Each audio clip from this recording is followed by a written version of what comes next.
चंदगड तालुक्यातील शिन्नोळी बुद्रुक येथे विद्या चेतना प्रकल्पांतर्गत रामनवमी पारायण सोहळ्यानिमित्त प्राथमिक व माध्यमिक शाळेतील पालक तसेच आजी आजोबांचा विधिवत पाद्यपूजन सोहळा भावनिक व सांस्कृतिक वातावरणात पार पडला। या उपक्रमातून पालकांविषयी आदर, कृतज्ञता आणि संस्कारांची जपणूक यांचा सुंदर संदेश विद्यार्थ्यांपर्यंत पोहोचला। कार्यक्रमाच्या प्रारंभी मुख्याध्यापक अप्पाराव पाटील यांनी प्रास्ताविक केले। अर्चना गुरव यांनी काडसिद्धेश्वर कनेरी मठाची माहिती दिली।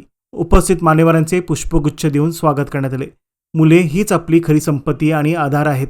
बालवयात संस्कारक्षम पायाभरणी होणे अत्यंत आवश्यक आहे, असा संदेश देत पालक व विद्यार्थ्यांकडून संस्कार जपण्याची प्रतिज्ञा घेण्यात आली।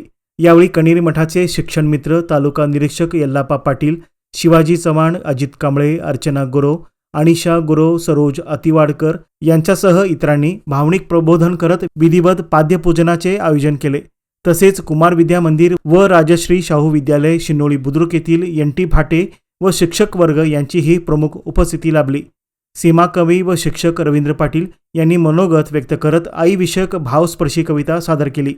यावेळी ग्रामस्थ यशवंत डागेकर, प्रकाश गावडे, दयानंद रेडेकर, परशुराम पाटील, नारायण बेळगावकर, भाऊ बोकमोरकर, पारायण मंडळ, एकनाथ राघोजी आदींची उपस्थिती होती।